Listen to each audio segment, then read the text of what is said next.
Good afternoon sir.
Everyone, कैसे हो?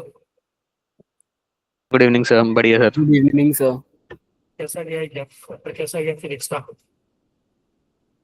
Physics का सही है कैसा सर। था पेपर? सही है। ओवरऑल ओवरऑल सर मैथ थोड़ा थोड़ा हार्ड सा था, ऑफलाइन गए बाकी थे? तो ठीक ही था। फिजिक्स सही था? हाँ सही था सर। ऑफलाइन कोई गए थे पहले?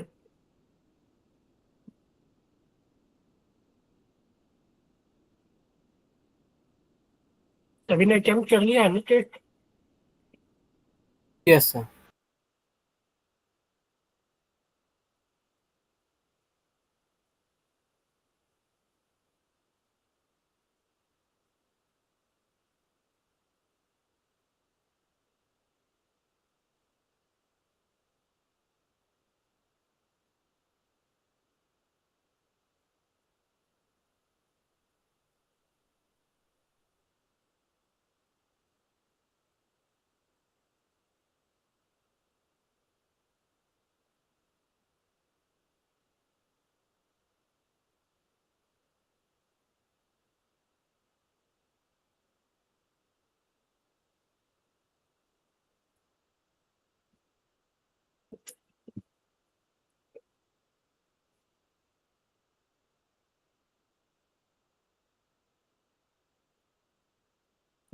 सभी को स्क्रीन विजिबल है? Yes sir. चलो स्टार्ट कर लेते हैं हम लोग, ठीक? क्योंकि टाइम लग जाता है, टाइम तो लगेगा ही डिस्कशन में, ठीक है? चलो, स्क्रीन विजिबल होगा सभी को? ओके। Yes sir. तो यही था ना पेपर आप लोग का? Yes sir. Yes sir. तो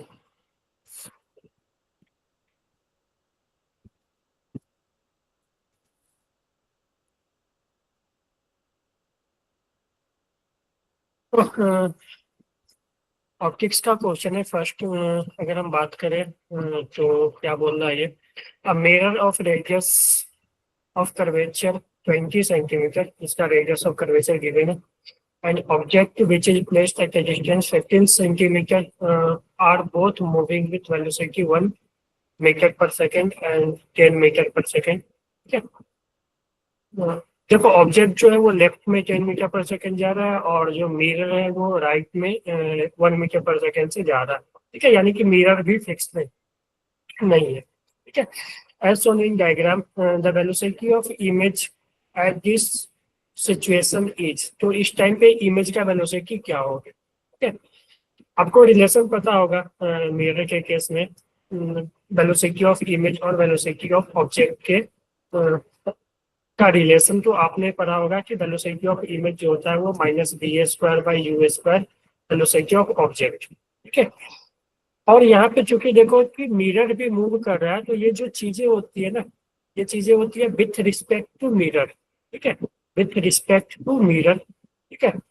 तो हम अगर ऐसे लिखे velocity of image with respect to mirror और velocity of object with respect to mirror, ठीक है, तो इसको तुम ऐसे लिख सकते हो velocity of image minus velocity of mirror, है ना, is equal to minus B square upon U square, और ये आ जाएगा velocity of object minus velocity of mirror. और इसको विथ प्रॉपर साइन रखना पड़ेगा आपको। मान लो कि हम इस डायरेक्शन को पॉजिटिव ले लेंगे ना, तो इसको वेलोसिटी ऑफ इमेज जो है वो राइट आ जाए, राइट साइड जा रहा है तो ये प्लस आएगा, और ये देखोगे तो लेफ्ट में जा रहा है तो ये निगेटिव लेना पड़ेगा आपको, ठीक है। तो वो चीजें हम करेंगे। तो सबसे पहले हमें क्या चाहिए, देखो वेलोसिटी ऑफ मिरर और वेलोसिटी ऑफ ऑब्जेक्ट हमें गिवन है, और वेलोसिटी ऑफ इमेज चाहिए। इसके लिए हमें भी और यू चाहिए, ठीक है। तो यू तो गिवन है, तो हमें पहले तो इसका इमेज निकालना पड़ेगा कि इस ऑब्जेक्ट का इमेज इस टाइम पे कहाँ बनेगी, है कि नहीं। तो उसके लिए तो आपको मिरर फार्मूला लगाना पड़ेगा। मिरर फार्मूला क्या है, 1/v plus 1/u is equal to 1/f, ठीक है। इस मिरर के लिए अगर बात करोगे तो 1/v प्लस 1/u, u जो है वो निगेटिव आएगा और -15 आएगा, और इसका फोकल लेंथ भी देखोगे तो वो भी निगेटिव ही है, ठीक है, और ये भी -20। तो यहाँ से v निकाल लो, ठीक है, यहाँ से v आप लोग फाइंड आउट कर सकते हो। तो 1/v जो आ जाएगा 1/15 माइनस 1/20, ठीक है। तो ये देखोगे तो कितना आ जाएगा,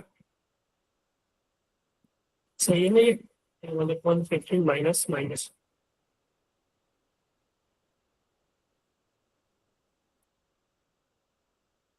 ये कितना आ रहा है बताओ, सॉल्व करने थे।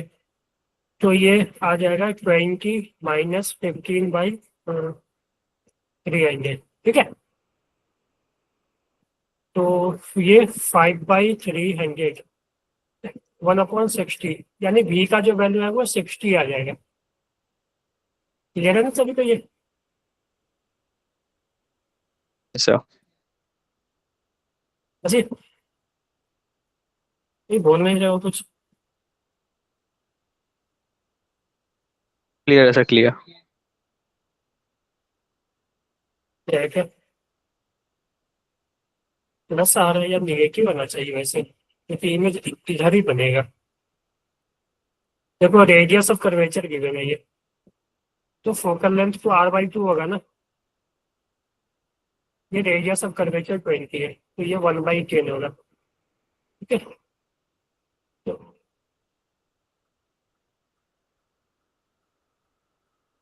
ये 10 माइनस 15 -10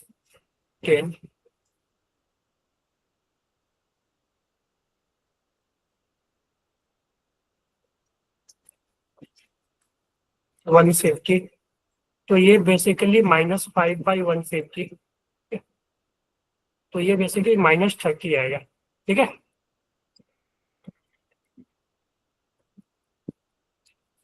तो ये -30 आ गया। अब कुछ नहीं करो, अब वैल्यू आप पुट करो आप। अब यहाँ पे कुछ नहीं करना है, वैल्यू आपको पुट करना है। वेलोसिटी ऑफ इमेज देखो, तो वेलोसिटी ऑफ इमेज हमें कैलकुलेट करनी, ठीक है, minus velocity of mirror. Velocity of mirror को प्लस लेना पड़ेगा हमें 1 is equal to minus v square, यानी इसका स्क्वायर। देखो ये निगेटिव, v भी निगेटिव u भी निगेटिव, और स्क्वायर करोगे तो वो पॉजिटिव ही आएगा, तो वो 300, यानी 30 का स्क्वायर इंटू 30 का स्क्वायर, और ये 15 का स्क्वायर, ठीक है। और ये v ऑब्जेक्ट में माइनस लेना पड़ेगा 10, क्योंकि ये इधर जा रही है, ठीक है, और वेलोसिटी ऑफ मिरर तो +1 ही आएगा, ठीक है। तो ये देखोगे तो ये 224, ठीक है। तो ये vi -1 इज इक्वल टू -4, और ये कितना आ जाएगा -11, -11। ठीक है। हाँ, तो ये देखोगे ना तो vi का जो वैल्यू है वो 44 और ये 1, यानी 45 मीटर पर सेकेंड आ जाएगा, है ना। तो vi मेरा 45 आया। तो देखो यहाँ पे velocity of image at this situation is 9 vp, तो vp का वैल्यू हमें बताना है। तो 9 vp इज इक्वल टू 45, तो vp कितना आ जाएगा 5 ना, Yes, sir. 5, yes sir. Yes, ठीक है। sir. तो ये तो ये करने लायक क्वेश्चन था। ये क्वेश्चन गलत नहीं होना चाहिए आप लोग को, क्योंकि क्लास में ऐसे क्वेश्चन आप लोग करते हो, ठीक है। Okay Yes, sir. चलो क्वेश्चन नंबर 2 देखोगे तो ये थ्योरेटिकली क्वेश्चन है, इसमें कुछ ज्यादा सॉल्व करना है नहीं है। 1 मिनट में इसका आंसर दे सकते हो। A parallel plate capacitor is charged and then this क्या बोलेगा sir B option.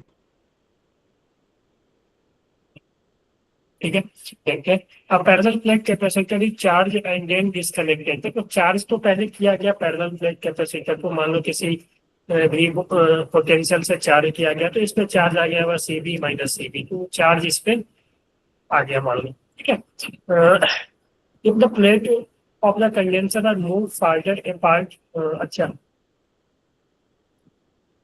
Apart by use of insulating handle. क्या अब इसमें कुछ बोला नहीं है कि जो बैटरी से जिस बैटरी से चार्ज वगैरह किया गया था उसको डिस्कनेक्ट वगैरह नहीं किया शायद इसने, या कुछ ऐसा लिखा है पैरेलल प्लेट। अच्छा हाँ यहाँ पे लिखा हुआ है एंड देन डिस्कनेक्टेड लिखा हुआ है। तो इसको चार्ज करके इसको बैटरी हटा दिया गया। मान लो कि ये इसमें जब चार्ज इकट्ठा हो गया, फुल्ली चार्ज हो गया, तो अब बैटरी को रिमूव कर दिया गया। ठीक है, तो अब बैटरी को रिमूव करने से क्या होगा कि अब इसमें कोई चेंज करोगे ना तो इसका पोटेंशियल ठीक है चेंज हो सकता है, क्योंकि बैटरी जब तक कनेक्टेड रहता है तो वो पोटेंशियल को चेंज नहीं होने देता। ठीक है, अब क्या होगा कि ये अब एक तरह से आइसोलेटेड हो गया, तब इसमें चार्ज इधर उधर नहीं जा सकता है। ठीक है, ये कनेक्टेड नहीं रहा, ठीक है, ये आइसोलेटेड हो गया, तो अब चार्ज जो है इस प्लेट से इधर उधर नहीं जा सकता, यानी चार्ज जो है वो कॉन्स्टेंट रहेगा। ठीक है, और बोला क्या गया कि प्लेट को दूर दे दिया गया, यानी ये जो सेपरेशन इनिशियली डी था ना उसको इंक्रीज किया गया। ठीक है, तो देखो डी इंक्रीज करने से क्या होगा, चार्ज तो पहले जो भी था मान लो चार्ज पोटेंशियल डिफरेंस बढ़ जाएगा दोनों के बीच। हाँ हाँ, तो चार्ज मान लो कि फिक्स हो गया क्यों। ठीक है, और सी जो है अगर तुम डी बढ़ाओगे, डी इंक्रीज करोगे तो सी जो है वो डिक्रीज होगा, है कि नहीं बोलो, क्योंकि सी जो होता है epsilon not a upon D होता है। ठीक है, डी अगर तुम बढ़ाओगे दोनों के भी तो सी घटेगा, और सी घटेगा ना तो तुम्हें पता है Q equal to C V होता है। ठीक है, या हम ऐसे लिख सकते हैं V equal to Q by C. ठीक है, चार्ज तो अपना फिक्स है, चार्ज तो अपना फिक्स हो गया, सी तुम डिक्रीज करोगे। ठीक है, सी अगर तुम डिक्रीज करोगे तो V क्या है, इंक्रीज होगा। Increase होगा सर। इंक्रीज होगा ना। तो इसमें कौन सा सही है, चार्ज और कैपेसिटर डिक्रीज? ये तो सर डिक्रीज करेगा ना, चेंज नहीं होगा, चार्ज फिक्स रहेगा, चार्ज कांस्टेंट है। सर लेकिन चार्ज होता है वो क्या प्लेट्स अगर हम हाँ। इधर उधर करें पास में ले जाएं तो चार्ज बढ़ता है, और ये पड़ा था अगर जो कैपेसिटर की प्लेट्स को दूर ले नहीं। जाएं तो डिक्रीज करेगा।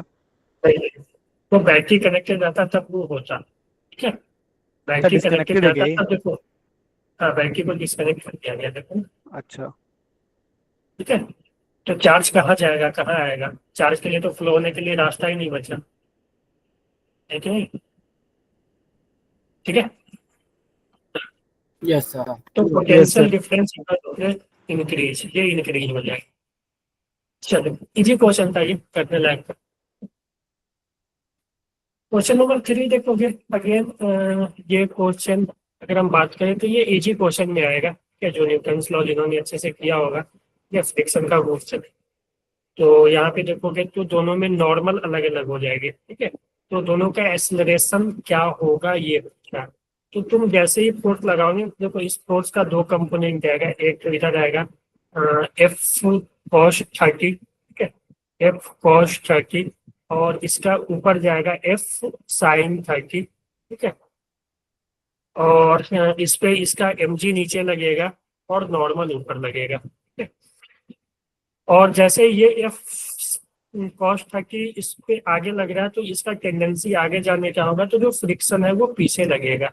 तो हम बोल सकते हैं F cos 30 minus friction is equal to mass into acceleration, इसका एक्सेलरेशन हम b ले लेते हैं। ठीक है? उसी तरह से इस पे तुम अब देखोगे तो इस पे जो फोर्स है ये F cos 30 तो इधर लगेगा, लेकिन F sin 30 का जो कंपोनेंट है वो नीचे आएगा, है ना। F sin 30 जो है वो नीचे आएगा और इसका वेट भी mg नीचे लगेगा और नॉर्मल ऊपर। ठीक है, अगेन F cos 30 इसको आगे ले जाना चाहेगा तो फ्रिक्शन जो है वो पीछे लगेगा, तो हम इसका इक्वेशन लिखेंगे तो F cos 30 minus friction is equal to m into acceleration of A. हमें एक्सेलरेशन ऑफ ए और एक्सेलरेशन ऑफ बी में डिफरेंस पूछा है, ठीक है। तो तुम देखोगे ना तो यहाँ पे फ्रिक्शन भी अलग अलग होंगे, ठीक है। फ्रिक्शन का वैल्यू भी दोनों पे अलग अलग होंगे। इस पे मैं एफ बी ले लेता हूँ, इसका एफ ए, सॉरी ये बी है ना, इसको बी ले लेता हूँ, इसको ए ले लेता हूँ, ठीक है। तो देखोगे एफ बी का वैल्यू तुम देखोगे ना तो फ्रिक्शन जो होता है वो म्यू इनटू नॉर्मल लगेगा। तो तुम यहाँ से तुम देखोगे नॉर्मल का, ठीक है, नॉर्मल यहाँ पे देखोगे ना तो F sine 30 plus normal is equal to M G. तो यहाँ से जो नॉर्मल आ जाएगा ना वो आएगा M G minus F sine 30, ठीक है। यहाँ से तुम नॉर्मल निकालोगे तो नॉर्मल आएगा एम जी माइनस 30, ठीक है। नॉर्मल जो ए पे बी पे लगेगा, नॉर्मल है बी। उसी तरह से फ्रिक्शन है बी तुम लिखना चाहोगे तो नॉर्मल इंटू म्यू, ठीक है, नॉर्मल है बी इंटू म्यू। तो यहाँ पे तुम जो एक्सेलरेशन निकालो तो यहाँ पे तुम इक्वेशन में अब फ्रिक्शन का वैल्यू रख दो, ठीक है। तो F cos 30 minus friction, friction mu into normal, ठीक है। नॉर्मल जो है वो M G minus F sine 30 is equal to M into A B, ठीक है। तो यहाँ से तुम ए बी निकाल लोगे, ठीक है। उसी तरह तुम यहाँ पे जब नॉर्मल देखोगे तो नॉर्मल देखो एम जी और एफ साइन की दोनों नीचे लग रहा है, नॉर्मल ऊपर लग रहा है। तो वर्टिकल फोर्स को तुम बैलेंस करोगे तो normal is equal to M G plus F sine 30। तो तुम देखो ना तो दोनों में नॉर्मल अलग अलग है। इसमें normal M G minus F sine 30 है, इसमें M G plus F sine 30 है, ठीक है। यानी इसका नॉर्मल ज्यादा है, यानी इस पे फ्रिक्शन ज्यादा लगेगा, ठीक है। तो फ्रिक्शन एट ए जो लगेगा वो म्यू इंटू नॉर्मल एट ए, ठीक है, नॉर्मल ए। तो इसमें जब तुम इक्वेशन लिखोगे यहाँ से अगर हम लिखना चाहे तो F cos 30 minus friction, friction at A जो होगा mu into normal at A. तो नॉर्मल ए पे है वो M G plus F sine 30, ठीक है, और is equal to mass into acceleration of A, ठीक है। तो तुम मास से दोनों तरफ डिवाइड करके एक्सेलरेशन ए का निकाल लोगे, ठीक है, मास दोनों का सेम ही है। तो और यहाँ से तुम निकाल लोगे एक्सेलरेशन बी, ठीक है, मास से डिवाइड करके, ठीक है। मास को तुम नीचे लाकर एक्सेलरेशन बी का निकाल लोगे, ठीक है। तो वही acceleration of A minus acceleration of B minus A हमसे पूछा है, ठीक है। तो तुम देखोगे भी तो इसका एक्सेलरेशन ज्यादा होगा, ठीक है, बी का एज कम्पेयर टू ए, क्योंकि ए पे जो है फ्रिक्शन ज्यादा लग रहा है, नॉर्मल ज्यादा है इसका में। तो जो एक्सेलरेशन बी का ज्यादा होगा तो ये पॉजिटिव टर्म ही आएंगे, ठीक है। इसमें कुछ नहीं करना, आपको सॉल्व करना, ठीक है, कर लोगे ये। एफ का वैल्यू आपको पता है, एफ का वैल्यू 20 है, ठीक है, एफ का वैल्यू गिवन है, एफ का वैल्यू 20 है। म्यू का भी वैल्यू आपको पता है, ठीक है, म्यू का वैल्यू 0.2 है, ठीक है। और 30 साइन 30 कॉस 30 तो आपको मालूम नहीं होगा, मास भी पता ही होगा, मास 5 kg है, ठीक है। तो वैल्यू रखो, एक्सेलरेशन ऑफ ए निकालो, एक्सेलरेशन ऑफ बी निकालो और दोनों का डिफरेंस निकाल दो, ओके जी। Yes, sir. तो जिन्होंने मैकेनिक्स किया होगा ना उनके लिए एक तरह से ये इजी क्वेश्चन है, ठीक है, डिफरेंस लॉ में। चलो आगे बढ़े। सर करेक्ट आंसर क्या होगा इसका? ये ऑप्शन। एक मिनट में सबकी देख लेगा।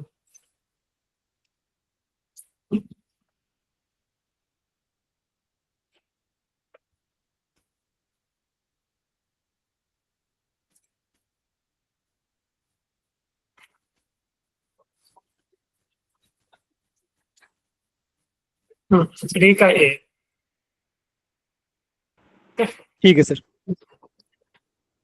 चलो सोलेनॉइड का क्वेश्चन है ये। Long solenoid having 100 turn per centimetre, ठीक है, कैरी अ करंट 4/पाई एम्पियर, 1 सेंटीमीटर में 100 टर्न है। तो इसमें थोड़ा सा ध्यान रखना कि आप यूनिट वगैरह का ख्याल रखना, ठीक है। यहाँ भी देखोगे तो एरिया जो है सेंटीमीटर स्क्वायर में गिवन है, ठीक है। और ये 100 टन पर सेंटीमीटर, जब हम एन का वैल्यू लेते हैं तो वो पर यूनिट लेंथ यानी पर मीटर में लेते हैं, ठीक है। 1 सेंटीमीटर में 100 है तो 1 मीटर में कितना हो जाएगा, 1000 में, नहीं सर 10,000। 10,000, 10,000 हो जाएगा ना। तो ये हो गया, तो और करेंट का वैल्यू जो है वो 4/π एम्पियर गिवन है। और इसके हाँ देखो क्या बोला है, करेंट एरिया एन, एक सोलेनॉइड है, मैं सोलेनॉइड को इस तरह का ही बना लेता हूँ, ठीक है, इसके ऊपर वायर लटका हुआ है मान लो, और इसके कारण इस सोलेनॉइड के अंदर मान लो कि इस करेंट के कारण इस डायरेक्शन में मान लो कि मैग्नेटिक फील्ड होगी, ठीक है। और बी का वैल्यू हमें पता है म्यू नॉट एन इंटू आई, ठीक है, एन का वैल्यू आई का और म्यू नॉट हमें पता। तो बी हो गया ऐसे, और इसके अंदर एक क्वाइल रखा हुआ है। पहले मान लो कि क्वाइल कुछ इस तरह से रखा हुआ था ऐसे, कि एक क्वाइल ऐसे, क्वाइल का नंबर ऑफ टर्न पता है, ठीक है, क्वाइल का नंबर ऑफ टर्न पता है, हम इसको कैपिटल एम ले लेते हैं, ठीक है, क्वाइल का जो नंबर ऑफ टर्न है क्वाइल के लिए हम लिखते हैं, क्वाइल का एन जो है वो 200 है, और एरिया जो है वो 25 सेंटीमीटर स्क्वायर, यानी 25 इंटू 10⁻⁻⁴ मीटर स्क्वायर, ठीक है।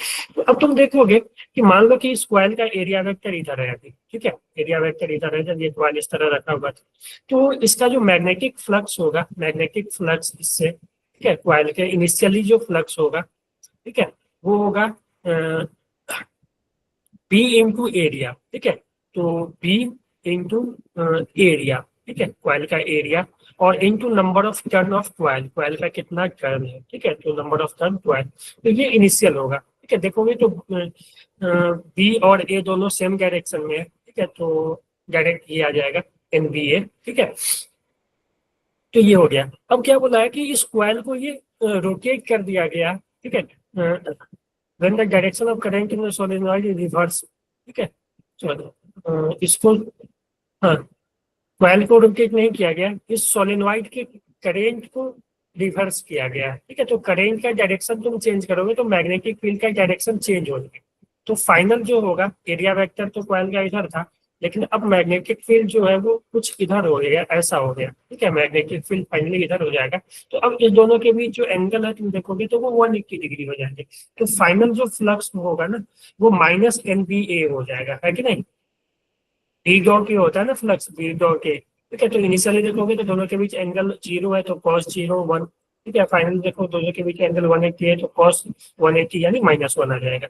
तो फ्लक्स फाइनल जो है वो ये आ जाएगा, है कि नहीं, Yes, sir. बोलो, ठीक है। तो हमसे पूछा है कि इसमें ईएमएफ कितना इंड्यूस होगा, ठीक है, टाइम भी हमें पता है। तो देखो ईएमएफ, एवरेज ईएमएफ की अगर हम बात करें तो वो डेल्टा फाई बाई डेल्टा की हम लिख सकते हैं। तो फ्लक्स में जो चेंज होगा यानी phi final minus phi initial, ये मैग्नीट्यूड की अगर बात करें, ईएमएफ का अगर मैग्नीट्यूड की बात करें, ठीक है, तो ये ले लेना अपॉन डेल्टा की, टाइम जो कितने टाइम में ये रिवर्स हुआ, तो ये 0.04 सेकेंड, और फाई फाइनल में माइनस, तो -NBA और माइनस, ये तो इनिशियल था, और -NBA फाइनल, ठीक है, अपॉन 0.04, तो ये एवरेज ईएमएफ आ जाएगा, ठीक है। तो ये अगर मैग्नीट्यूड की बात करें तो मैग्नीट्यूड में माइनस माइनस यानी -NBA मैग्नीट्यूड रखोगे तो प्लस ही लेकर चलना, 0.04, ये 2 आ जाएगा, है कि नहीं। हेलो, एक वैल्यू आप रख दो, ठीक है, तो वैल्यू आप रख दो, एन का वैल्यू 200, बी का वैल्यू यहाँ पे और आई का वैल्यू 4/π, ठीक है।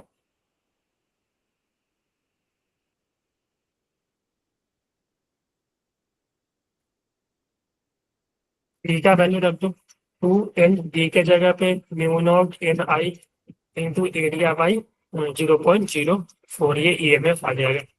वैल्यू रख लोगे, यस सर। ठीक है, तो वैल्यू रख के सॉल्व करोगे तो ये आंसर जो है 0.4 आ रहा है इसका। हो गया था ना ये एग्जाम में, ये सब क्वेश्चन होने चाहिए, यस सर, ये वाला हो गया था। क्या ऐसे ही किए थे ना। Yes sir. चलो वेरी गुड। मुझे कितने लोग ज्वाइन हुए, 10, 8, 9, 16,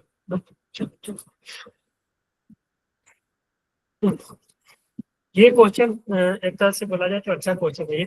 यस सर, ये हुआ नहीं, मतलब टाइम भी लग गया इसमें। कम्बिनेशन ऑफ स्प्रिंग का थोड़ा सा इसमें तुम्हें अरेंज करना पड़ेगा चीजें को। तो देखो बोला है कि 2 स्प्रिंग है, अगर दोनों को अलग अलग मतलब यूज किया गया तो टाइम पीरियड T1 और T2 है। जब K1 को यूज किया गया अलग तो टाइम पीरियड, और तुम्हें पता है कि टाइम पीरियड जो होता है वो 2π√m/k होता है। मास को चेंज नहीं किया गया, अलग अलग स्प्रिंग है, पहले इस स्प्रिंग से किया गया तो T1 आया, फिर इस स्प्रिंग से किया गया तो T2, अब इसको कंबाइन से किया गया तो T0। तो इस T1 T2 और T0 में रिलेशन हमें और बताना इस वाले क्वेश्चन को आप बेसिक से बता दोगे फॉर्मूले वगैरह भी, क्योंकि इसमें इस वाले मतलब पूरे क्वेश्चन में ही डाउट था कि कहना क्या चाह रहा हो, यही- क्या निकालना है एग्जैक्टली। देखो इसमें क्या है ना कि टाइम पीरियड जो होता है ना स्प्रिंग ब्लॉक सिस्टम का, वो होता है 2π√m, ठीक है, mass of spring, sorry mass of body, जो बॉडी उससे कनेक्टेड है, बाई के जो है स्प्रिंग कांस्टेंट, ठीक है।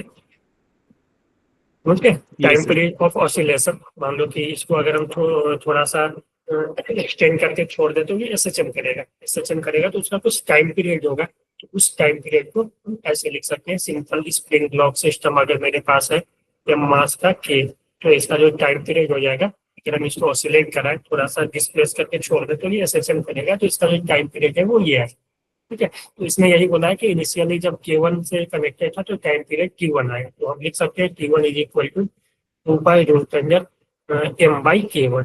जब 2 से किया गया तो सॉरी K2 से किया गया तो टाइम पीरियड 2 आया, K2 आया m/k, और जब ये K1 K2 दोनों कंबाइन करके किया गया, और तुम्हें पता है कि ये देख रहे हो तो ये पैरेलल कॉम्बिनेशन है, और पैरेलल का कॉम्बिनेशन में K इक्विवेलेंट जो होता है वो K1 + K2 होता है, ठीक है। सर कैपेसिटर की K1 तरह और जाएगी। K2 डिफरेंट डिफरेंट स्प्रिंग है, तो इनका K1 K2 भी हाँ। अलग ही होगा।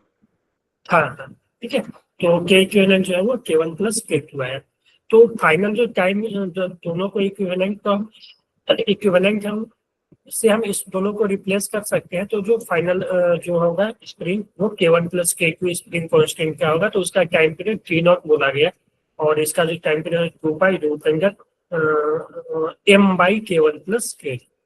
अब हमें इस दोनों में रिलेशन चाहिए, ठीक है, तो रिलेशन चाहिए तो तुम देख रहे होंगे तो कहीं प्लस किया गया है, कहीं माइनस किया गया है, ऐसे इस तरह का ऑप्शन तुम्हें दिख रहा होगा, तो क्यों ना हम ऐसा करें कि इस सभी को स्क्वायर कर ले, ठीक है, इसको स्क्वायर करोगे तो T1 square is equal to 4π² into m/K1, तो यहाँ से तुम देखोगे तो K1 का जो वैल्यू है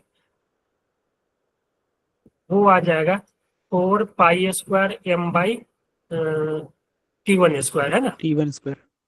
उसी तरह तुम यहाँ से K2 लिखोगे तो मैं डायरेक्ट लिख लेता हूँ 4π² m/K2 स्क्वायर।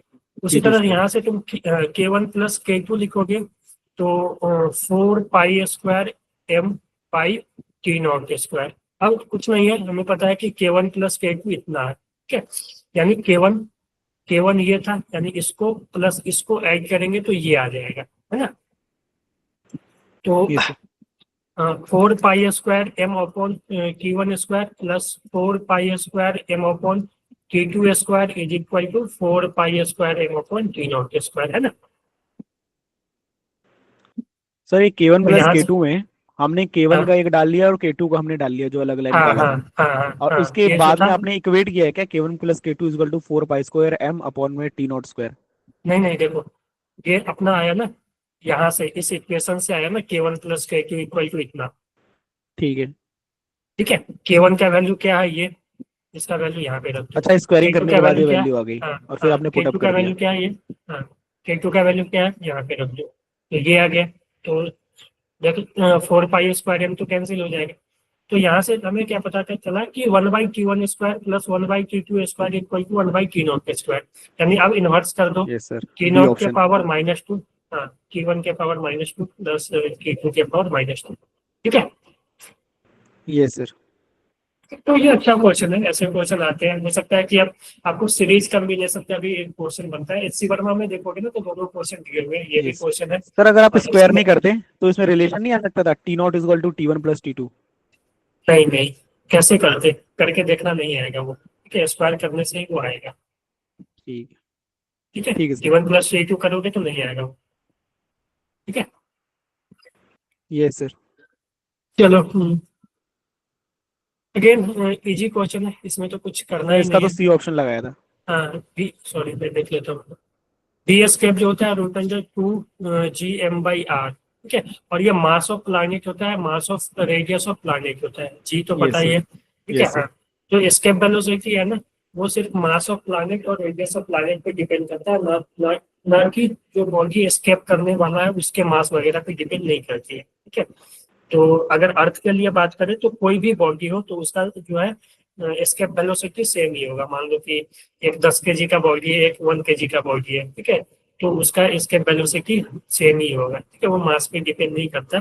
तो क्या चीज पे करता है, मास ऑफ अर्थ पे डिपेंड करता है, रेडियस ऑफ अर्थ पे, यानी मास ऑफ प्लैनेट और रेडियस ऑफ प्लैनेट पे डिपेंड करता है। ठीक है, तो mass of C planet, option. Mass of particle ये गलत है, टेम्परेचर ये नहीं, ठीक है, और ये सही है, रेडियस ऑफ प्लैनेट। सर इसमें एक डाउट मुझे आया वैसे ये ऑप्शन भी मार्क करने के बाद, कि जैसे ग्रेविटी है, अगर ज्यादा मास रहेगा पार्टिकल का तो ग्रेविटी ज्यादा उसे खींचेगी।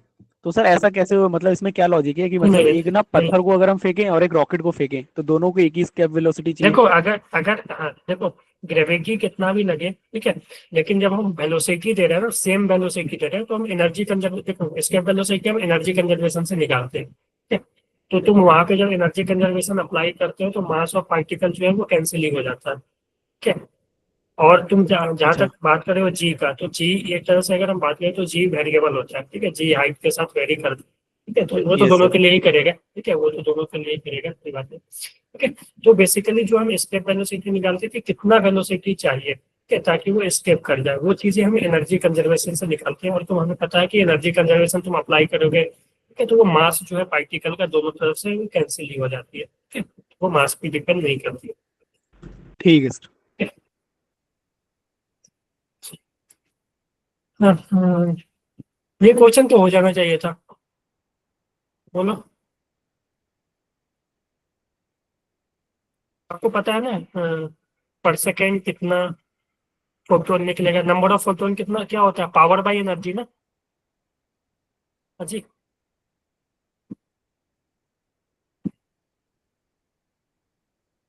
यहाँ में इंटेंसिटी बाय एनर्जी पर मीटर स्क्वायर पूछा है ना, पर मीटर स्क्वायर पर सेकेंड स्क्वायर। अगर देखो नंबर ऑफ फोटोन पर सेकेंड से पूछेगा ना, अगर हम बोले नंबर ऑफ फोटोन पर सेकेंड, ठीक है, तो ये होगा पावर अपॉन एनर्जी।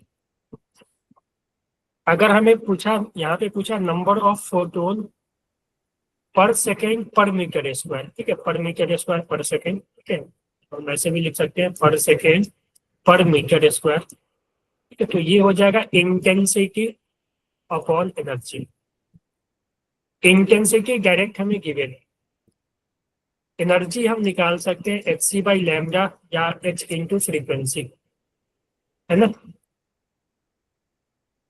तो यहाँ पे आपको फ्रीक्वेंसी गिवन है, तो और रिसोन फ्रीक्वेंसी गिवन है, और वेवलेंथ गिवन है जो इंसिडेंट हुआ है। तो इंसिडेंट वेवलेंथ तो गिवन है ना, तो एनर्जी जो इलेक्ट्रॉन निकला ना उसका एनर्जी क्या होगा, काइनेटिक एनर्जी के बराबर होगा ना, जो मैक्सिमम काइनेटिक एनर्जी होगा।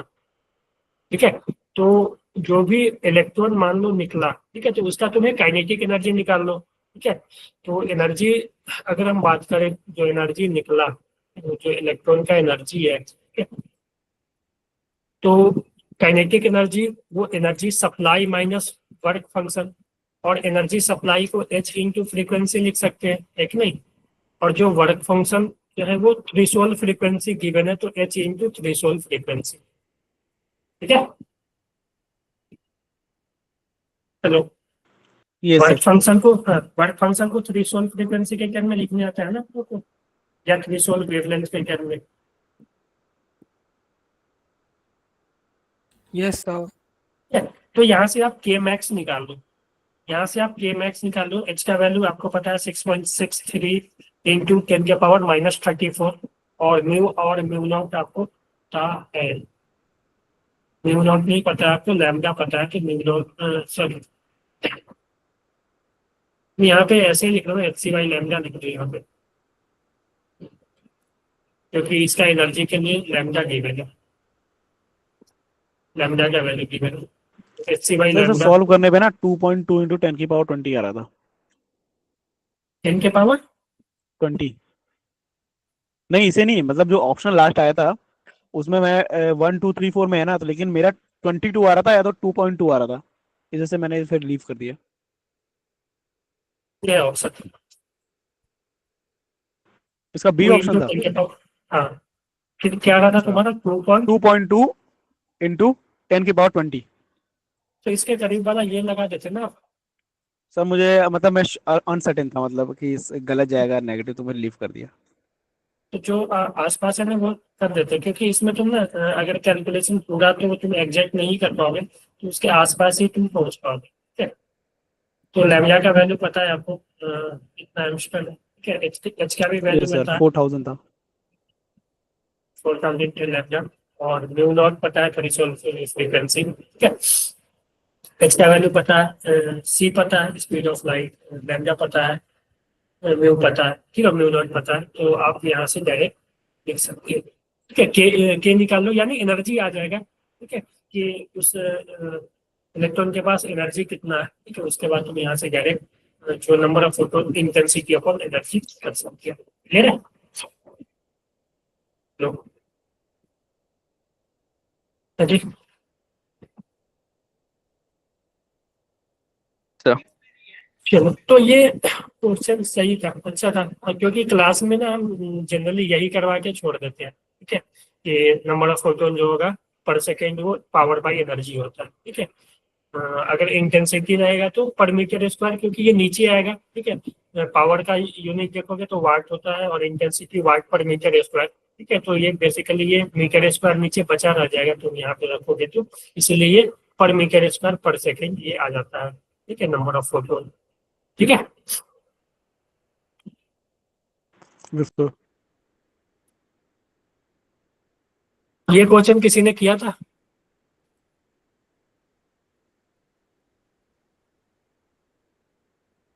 क्या आपको एक बार पता है कि अगर हम मेरे पास एक सॉलिड मास है, क्या एम मास है, क्या सॉलिड स्फीयर है, तो इसके मान लो सेंटर यहाँ पे है। ठीक है, यहाँ और रेडियस इसका आर है। ठीक है, रेडियस इसका आर है और सेंटर यहाँ पे है। ठीक है, radius mass M, radius R, और ये सेंटर। सेंटर से एक्स डिस्टेंस पे जब हम पोटेंशियल लिखते हैं, ठीक है, पोटेंशियल अगर मान लो ये कोई हम क्यू पॉइंट लेते हैं, पोटेंशियल है क्यू इज इक्वल टू जो होता है -2/3 GM। ठीक है,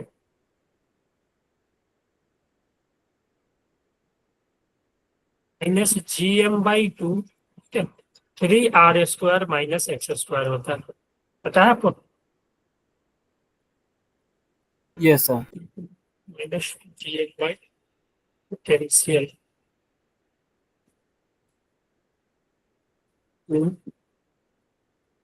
R² है तो R³ आएगा। ठीक है, क्योंकि पोटेंशियल में एक आध नीचे रहता है। ठीक है, हाँ, तो ये आएगा। ठीक है, तो ये, ठीक है, मैं इसलिए ये लिखा हूँ क्योंकि तुम अगर बात करोगे इस पूरे सिस्टम का जो यहाँ पे इसने गिवन है। ठीक है, एक सॉलिड स्फीयर से एक कैविटी निकला है। ठीक है, तो इस कैविटी के सेंटर पे पोटेंशियल पूछा है क्या होगा। ठीक है, एज टेकिंग ग्रेविटेशनल पोटेंशियल, ये तो चलो potential at the centre of cavity. ठीक है, तो यहाँ पे मान लो ये सेंटर इसका, इसमें फिगर जो बनाया था थोड़ा सा ये फिगर सही नहीं लग रहा। ये सेंटर है, तो ये कुछ इस तरह का बनेगा इसको। क्योंकि ये आर है तो इसका कैविटी का जो रेडियस है वो R/2 है, R/2 है।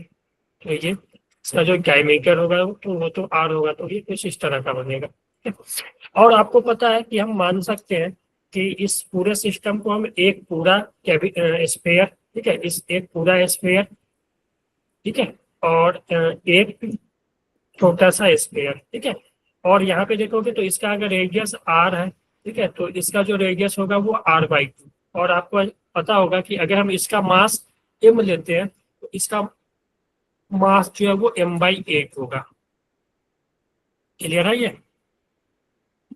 जी, क्योंकि इसके वॉल्यूम में जो होता है वो मास होता है। कि इसके वॉल्यूम में मास होता है तो रेडियस 1/3 होगा, और वॉल्यूम जो होता है मास जो है वो प्रोपोर्शनल टू वॉल्यूम होगा। डेंसिटी सेम है तो मास जो है प्रोपोर्शनल टू वॉल्यूम, और वॉल्यूम जो होता है वो प्रोपोर्शनल टू रेडियस का क्यूब होता है। तो मास जो है प्रोपोर्शनल टू रेडियस का क्यूब। तो इसका रेडियस r है तो मास m होगा, और इसका रेडियस R/2 है यानी R³ / 8 यानी m/8 मिलेगा। ठीक है, तो अब तुम देखोगे तो हमें यहाँ पे चाहिए पोटेंशियल, यानी कि पोटेंशियल अगर हम बात करें तो यहाँ पे तो इसके यहाँ से एक यहाँ पे निकालो r/2 पे, क्योंकि ये जो डिस्टेंस है वो r/2 है, इसका रेडियस r है तो ये r/2। तो बड़े वाले के कारण तुम पोटेंशियल यहाँ पे निकालोगे और छोटे वाले का सेंटर पे ही चाहिए, ठीक है। तो सेंटर पे जो पोटेंशियल होता है ना, कोई भी स्फीयर के कारण सेंटर पे जो पोटेंशियल होता है वो होता है यहाँ पे एक्स्ट्रा वैल्यू तुम 0 रख दोगे तो वो सेंटर पे आ जाएगा, एक्स्ट्रा वैल्यू 0 रखोगे तो वो सेंटर पे आ जाएगा, तो -3gm/2r होता है, ठीक है, -3gm/2r। तो इसके कारण तो ये यहाँ पे आएगा, ठीक है, इसके कारण ये फार्मूला यूज होगा और इसके कारण ये फार्मूला, ठीक है। और बेसिकली क्या हुआ है ना कि तुम इसको निगेटिव मास ले लो, ठीक है, इसको तुम निगेटिव मास ले लोगे, ठीक है, क्योंकि ये मास रिमूव हुआ है, ठीक है। हम ऐसा चीजें निगेटिव मास कॉन्सेप्ट यूज करते हैं सेंटर ऑफ मास में भी, मोमेंट ऑफ इनर्शिया में भी, इलेक्ट्रोस्टैटिक में जब हम फील्ड वगैरह निकालते हैं तो वहां भी करते हैं, पता है आपको।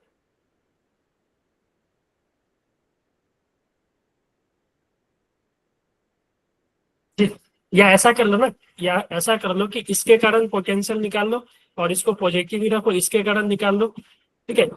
तो सिर्फ बचा हुआ कैविटी है तो इसके माइनस कर दे, मान लो कि इसके कारण पोटेंशियल V1 आया, इसके कारण पोटेंशियल V2 आया, तो net potential V1 minus V2, क्योंकि ये मास तो है नहीं तो इसको रिमूव करना है इस पोटेंशियल को, ठीक है। तो अगर हम V1 की बात करें ना, V1 तो तुम देखो अच्छे से देखना, V1 इसके कारण है तो इसका मास -g मास m/2, रेडियस इसका r³ है, अपॉन 3r² माइनस x का वैल्यू जो है वो r/2 है, यानी r/2 का होल स्क्वायर, ठीक है। तो ये आ जाएगा V1। V2 जब लिखोगे तो इसके कारण, ठीक है, इस मास के कारण, इसका मास m/8 है तो -g मास m/8 और 3 है ना, ये आएगा ना -3gm m/8, मास की जगह m/8 अपॉन 2, और इसका जो रेडियस है वो r/2 है, तो ये देखोगे तो कैंसिल हो जाएगा, -3gm/8 यार। तो ये V2 आ गया, यहाँ से सॉल्व करोगे इसको थोड़ा अच्छे से तो ये V1 आ जाएगा, और V1 कुछ और नहीं, ये देखोगे तो 3r² माइनस r²/2, यानी r²/4, तो 4 के 12, 12 माइनस 11, ठीक है, 11/4, तो -11gm/4 इंटू 8, यहाँ पे 4 है, यहाँ पे 2 भी है, 8 यार, तो ये आ जाएगा, ठीक है।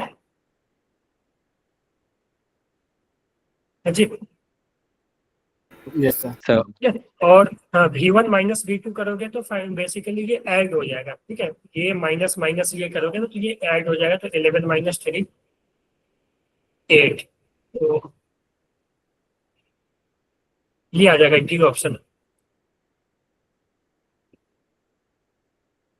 तो ठीक है, so V1 Yes, minus sir. V1 minus ये V2 सर यही मार्क किया था। ये आ जाएगा, ठीक है। तो अच्छा क्वेश्चन है ये, ठीक है, ये थोड़ा हम बोल सकते हैं टफ भी है, ठीक है। ये पहले भी आ चुका है सर टेस्ट। हाँ, ये ऐसा क्वेश्चन, देखो ऐसा क्वेश्चन है इलेक्ट्रिक फील्ड में बहुत सारे आते हैं, ठीक है, इलेक्ट्रिक फील्ड पूछ लेगा आपसे, ठीक है। और कैविटी वाले में मोमेंट ऑफ इनर्शिया में आता है कि अगर कैविटी बन गया तो मोमेंट ऑफ इनर्शिया क्या होगा, सेंटर ऑफ मास में आता है कि सेंटर ऑफ मास कैसे शिफ्ट होगा, तो ये सब क्वेश्चन ऐसे आते रहते हैं, ठीक है। ग्रेविटेशनल फील्ड का भी आ सकता है, ठीक है। अच्छे क्वेश्चन है ये, मतलब चांसेस ज्यादा रहते हैं ऐसे क्वेश्चन आने के। चलो,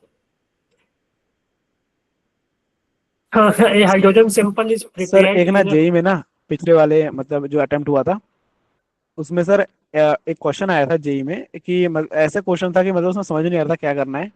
और उसमें था एक गन है और ना एक वॉल है और बताया था कि गन और वॉल के बीच में ना 6 मीटर का डिस्टेंस है और उसकी बुलेट फायर की गई 6 मीटर अवे, वो जाके ना एक्स डिस्टेंस ना वॉल के अंदर पाइल्स करती है, मतलब वो छेद के अंदर चली जाती है। उसकी वेलोसिटी v बताई थी, ये बोला था कि वो एक्स डिस्टेंस क्या है, कितना अंदर जाएगी, मतलब इनसफिशिएंट थोड़ा डाटा था और पूछा था कितना अंदर जाएगी, तो वो कैसे निकालेंगे उन वाले क्वेश्चंस को। सर क्वेश्चन तो मैंने देखा नहीं, कि एक गन मान लो बुलेट आया, ठीक है, ये बुलेट आया, ये बॉल है, ये फिक्स था क्या, वॉल था हाँ। क्या, वॉल था Wall सर, था। वॉल। तो यहाँ पे तुम देखो और मान 6 लो मीटर इसका अवे, वेलोसिटी 7 मीटर अवे ना गन रखी हुई थी। ठीक है, ये जो डिस्टेंस है 6 मीटर या 7 जो भी होगा, ठीक है। हाँ। हाँ, तो क्या पूछा है कि कितना इसमें अंदर जाएगा, है ना। अब लिखा था शायद, a bullet was fired from the gun with a velocity v and it passes the x distance into the wall. एक What is the second. distance x? ये कुछ तो डाटा मैंने है, बहुत सोचा लेकिन समझ में नहीं आया इसमें क्या टाइम लगाऊं। होता है इसमें, टाइम होता है, डाट वी जीरो टाइम रहती होगा। है, यू यू टाइम, निकाल लेते हैं हम। क्या क्योंकि सर? देखो टाइम यहाँ पे टाइम अगर नहीं पूछा देखो था सर, वो पूछा था कितना देखो डिस्टेंस वो घुस रहा है छेद करके। हाँ हाँ, देखो देखो देखो, ये है ना कि यहाँ पे अगर ये यू वेलोसिटी से अंदर जा रहा है, ठीक है, तो जब ये अंदर जाना चाहेगा तो ये वाल्व जो है उसको रेसिस्ट करेगा, ठीक है। तो यहाँ पे तुम्हें ना हाँ जो रेसिस्ट, हाँ, या तो तुम्हें टाइम गिवन होगा, या तो तुम्हें टाइम गिवन होगा कि कितने टाइम में ये अंदर गया एक्स, ठीक है। तो मान लो कि ये ठीक है, तो सर बात ही नहीं की थी इस क्वेश्चन में। अच्छा, एक मिनट। तो या मान लो कि इसने बोला कि ये फाइनली यहाँ तक आया, तो ये फाइनल वेलोसिटी 0 हो जाएगा, यानी initial speed you, final velocity 0, हाँ। ठीक है। और तुम्हें एक्स का वैल्यू पूछा है, तो या तो तुम्हें जो रेसिस्टिव फोर्स के कारण जो एक्सेलरेशन है वो गिवन होगा, या तो तुम्हें टाइम गिवन होगा, ठीक है। इस दोनों में से कोई एक भी गिवन होगा तभी तुम कैलकुलेट कर पाओगे। सिर्फ इतने डाटा से जितना तुम बोल रहे हो उससे ये कैलकुलेट नहीं। क्या सर? या तो तुम्हें ए पता होगा जो कि रिटार्डेशन प्रोवाइड हाँ कर रहा है वाल, ठीक है, या तो तुम्हें टाइम पता होगा कि कितने टाइम बाद वो रुका, सर, ये ठीक दोनों मेरे है। पास ना एक्सेलरेशन भी नहीं था जो वॉल लगाएगा अपोजिट एक्सेलरेशन, और ना ही टाइम गिवन था, तभी बहुत कॉम्प्लेक्स हो गया। नहीं, कुछ ना कुछ होगा ऐसा। किस शिफ्ट की बात करो, मैं देख लूंगा वो शिफ्ट। मैं आपको शेयर कर दूंगा उसका, शायद मेरे पास पीडीएफ ठीक पड़ा हुआ है, वो क्वेश्चन है, ठीक है, आपको भेज कर दूंगा मैं। देना। ऑप्शन नंबर 2 3 4 6 था सर। ठीक है, वो भेजना, मैं देख लूंगा। ठीक है। ये कुछ ना कुछ डाटा मिसिंग लग रहा है। देखो, hydrogen sample is prepared in a particular excited state A of quantum number n equal to 3, ठीक है। The ground state energy of hydrogen is -e, ठीक है। A photon of energy E by 12 are absorbed in the sample which result the excitation of some electron to excited energy B, excited state B of quantum number NB, whose value is, ठीक है। अगर मान लो कि जो पहले जो electron है मान लो कि Na पे है, जिसका कि क्वांटम नंबर 3 है, ठीक है। और आपको पता होगा कि जो एनर्जी होता है वो इनवर्सली प्रोपोर्शनल टू 1/n² होता है। तो अगर हम Na पे बात करें एनर्जी का, ठीक है, ग्राउंड स्टेट में जो एनर्जी है वो -e होगा, तो जो n इक्वल टू 3 पे जो एनर्जी होगा ना, वो एनर्जी हो जाएगा, मान लो कि एनर्जी एट Na वो हो जाएगा -e अपॉन Na का स्क्वायर, और Na का वैल्यू जो है वो 3 गिवन है, तो ये -e/9, ठीक है। और जब ये बी पे जाएगा, मान लो बी पे गया, तो जो एनर्जी होगा वो -e अपॉन NB का स्क्वायर, और हमें NB चाहिए, ठीक है। तो जो यहाँ से एनर्जी, यहाँ से इलेक्ट्रॉन यहाँ गया, ठीक है, तो जो एनर्जी डिफरेंस होगा उतना ही एनर्जी उसको चाहिए, ठीक है। तो एनर्जी डिफरेंस जो होगा वो -e अपॉन NB², ठीक है, upon NB² -e/9 is equal to, और कितना एनर्जी अब्जॉर्ब किया, ठीक है, वो हो जाएगा E/12, ठीक है। जो एनर्जी अब्जॉर्ब किया वही उतना ही होगा जो एनर्जी डिफरेंस होगा दोनों लेवल के बीच का, ठीक है। तो यहाँ से तुम देखोगे तो -e/NB² इज इक्वल टू, ये इधर भेजोगे ना तो E/12 -e/9 आ जाएगा, तो ये बेसिकली कितना आ जाएगा, -3, एलसीएम कितना आ जाएगा देख लो। एलसीएम अगर ऐसे लिख लिया, -e/NB² इज इक्वल टू, यहाँ पे इसको सॉल्व करोगे तो एलसीएम कितना ले ले, 3 ले ले, E/36 आ जाएगा। कितना 3/, E/36 मतलब वो E। हाँ, E/36, ठीक है, -e/36, ठीक है। क्योंकि देखोगे तो ये छोटा है, ये बड़ा है, ये सॉरी माइनस आएगा ना, यस सर। ठीक है। ये छोटा है ये बड़ा है, तो छोटा माइनस बड़ा करेंगे तो माइनस आएगा, तो ये माइनस ये कैंसिल हो जाएगा। तो N B square equal to 36, यानी एन बी जो होगा 6 आ जाएगा ना, ठीक है। Yes, sir. तो अच्छा क्वेश्चन था ये भी, ज्यादा करना नहीं था। तो पता होगा कि जो एनर्जी गेन करता है वो, मान लो कि एक स्टेट से दूसरे स्टेट पे जाता है, तो जो एनर्जी गेन करता है वो उतना ही होता है जो दोनों के बीच एनर्जी गैप होता है, ठीक है, एनर्जी डिफरेंस के इक्वल। जीना डायोड का लग रहा, again Zener diode in a given circuit,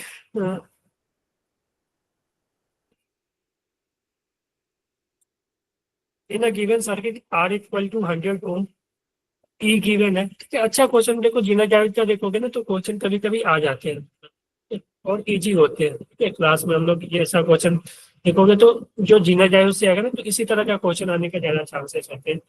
आपको पता होगा कि जो जीनर डायोड का काम होता है कि वो क्या करता है कि इस लोड रेसिस्टेंस के अक्रॉस जो पोटेंशियल है उसको मेंटेन रखता है। अगर जीनर डायोड का पोटेंशियल 3 वोल्ट है तो इसके अक्रॉस भी जो है वो 3 वोल्ट ही रखेगा वो, ठीक है।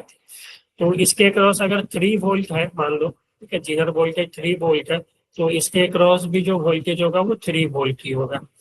तो इस लोड में अगर करंट IL आ रहा है, इसका रेसिस्टेंस अगर हमें पता है R का लोड रेसिस्टेंस नहीं भी मिलेगा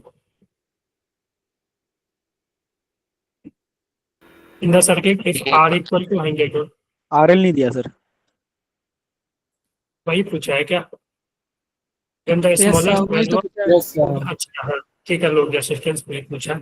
तो आपको पता है कि मान लो कि RL लिया ये, ठीक है, तो यहाँ से जो IL हो जाएगा ना, इसके क्रॉस पोटेंशियल 3 और अपॉन RL, ठीक है, और IL हो गया ये 3 अपॉन RL। और अब एक बात बताओ कि अगर ये E 5 वोल्ट है तो 5 वोल्ट में 3 वोल्ट ये ले लिया, ठीक है, ये दोनों के क्रॉस तो सेम ही होता है, 3 वोल्ट ये ले लिया तो इसके पास 2 वोल्ट बचा ना। Yes sir. तो तो Yes, sir. इसमें जो करेंट होगा ना, इसमें जो करेंट होगा ना क्या होगा?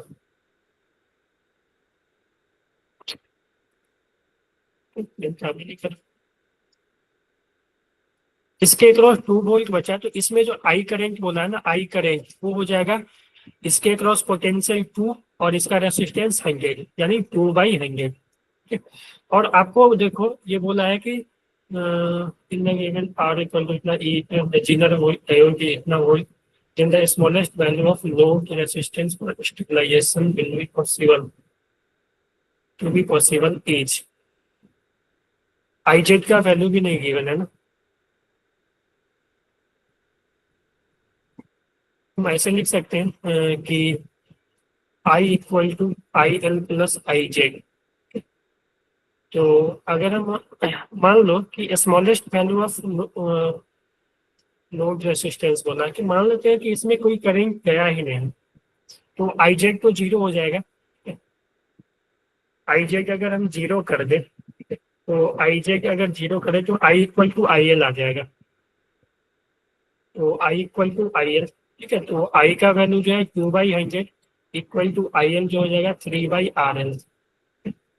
तो यहाँ से तुम देखोगे प्लस 0, ठीक है, क्योंकि इसने कुछ बोला नहीं है और स्मॉलेस्ट वैल्यू पूछा है लोड रेसिस्टेंस का, ठीक है। तो IZ हमें 0 लेना पड़ेगा, ठीक है। तो IZ तुम 0 लोगे तो यहाँ से RL का जो वैल्यू हो जाएगा 150 आ जाएगा सी। 150 आ जाएगा, ठीक है। ऑप्शन क्या गिवन है इसमें, उनका देखो।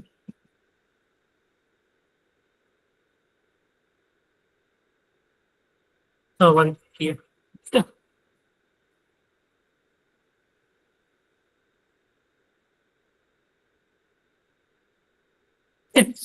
तो ये याद रखना आप कि स्मॉलेस्ट वैल्यू ऑफ RL तभी आएगा जब हम इसमें जो जीनर डायोड में जो करंट है उसका मिनिमम लेंगे, ठीक है, और मिनिमम जो हो सकता है वो 0 हो सकता है, ठीक है।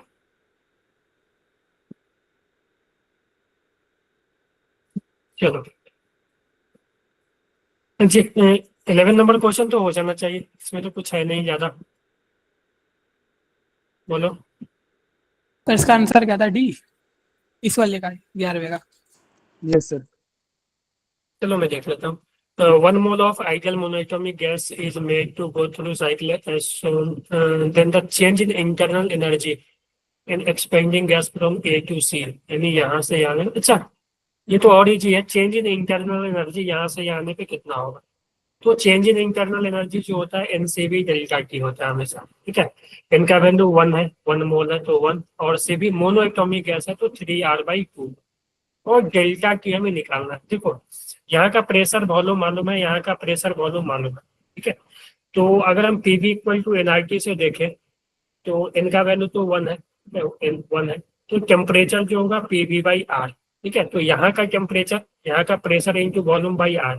ठीक है, और यहाँ का प्रेशर टेम्परेचर जो फाइनल टेम्परेचर होगा T इनिशियल होगा. ठीक है, T फाइनल जो होगा, अगर मैं लिखूँ T फाइनल, यहाँ का प्रेशर, यहाँ का वॉल्यूम बाई R, तो 2T 4V/R, यानी 8PV P0 V0/R. उसी तरह T इनिशियल देखोगे तो यहाँ का प्रेशर P0, वॉल्यूम V0/R. ठीक है, तो ये आ जाएगा. ठीक है, तो रख दो final, T final minus T initial. तो T final minus T initial करोगे तो 7 P0 V0/R आएगा, है ना. तो ये 21 P0 V0/2, तो कितना आ जाएगा 10.5. Yes, sir. D. ठीक है, तो इजी क्वेश्चन था इसमें. ठीक है, डेल्टा यू पूछा इसमें, इजी है, ज्यादा है ना इसमें. चलो, टाइम भी निकल रहा है अपने पास, आधे घंटे. अच्छा, इसका तो ए था. इसका तो ये होगा यार, दोनों का बराबर ही होता है ना. दोनों का जो कंट्रीब्यूशन होता है, इलेक्ट्रिक Yes, sir. फील्ड का, मैग्नेटिक फील्ड का, एनर्जी बराबर होता है, लेकिन जीरो नहीं होता है. नहीं, जीरो नहीं होता.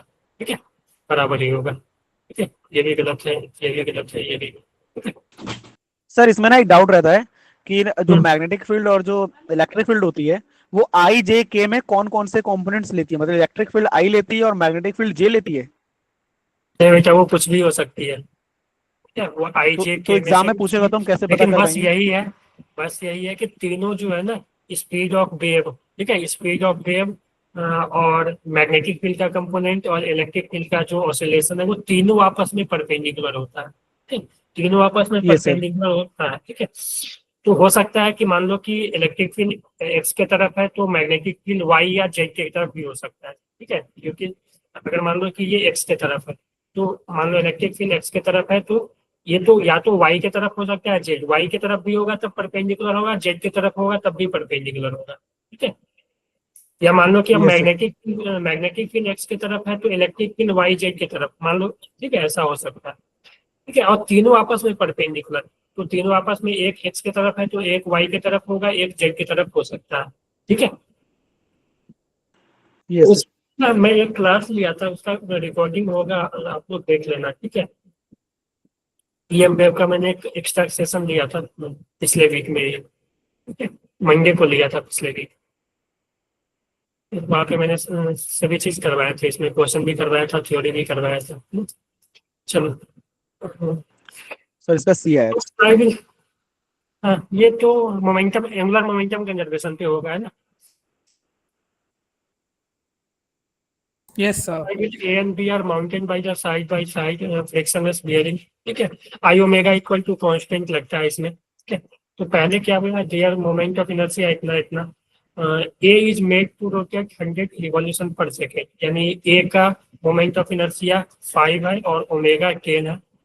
वाइल B जो है इनिशियली रेस्ट पे था, तो इनिशियल B जो है रेस्ट पे था, और फाइनली दोनों को कपल किया गया तो मोमेंट ऑफ इनर्शिया जो हो जाएगा I1 + I2. ठीक है, इनटू ओमेगा फाइनल. यहाँ से ओमेगा फाइनल निकाल दो ना, वो आ जाएगा ना. Yes, sir. ये तो इजी क्वेश्चन है, इसमें बेसिक भी किया होगा. रोटेशन का वो कर लेगा ये एंगुलर मोमेंटम कंजर्वेशन. जैसे मोमेंटम कंजर्व करते हैं उसी तरह से हम एंगुलर मोमेंटम भी कंजर्व करते हैं जब नेट टॉर्क 0 होता है तो. चलो,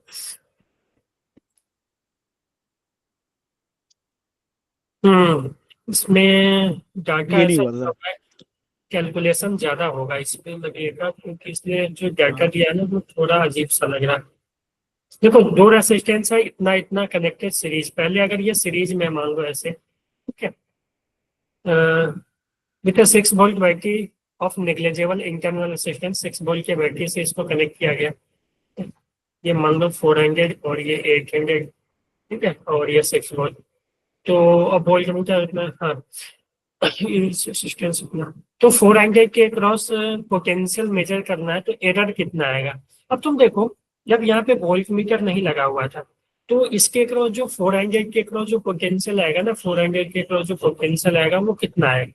तो तुम्हें पता है कि पोटेंशियल जो डिवाइड होता है ना, वो डायरेक्टली प्रोपोर्शनल टू रेसिस्टेंस होता है, ठीक है। तो अगर हम 400 के क्रॉस पोटेंशियल चाहिए ना, तो वी क्रॉस 400, तो वो आ जाएगा, इतना में से डिवाइड होगा, 6 का कुछ इसके पास जाएगा, कुछ इसके पास जाएगा, तो 6, ठीक है, इंटू 400 बाई 400 प्लस 800, ठीक है, ये आता है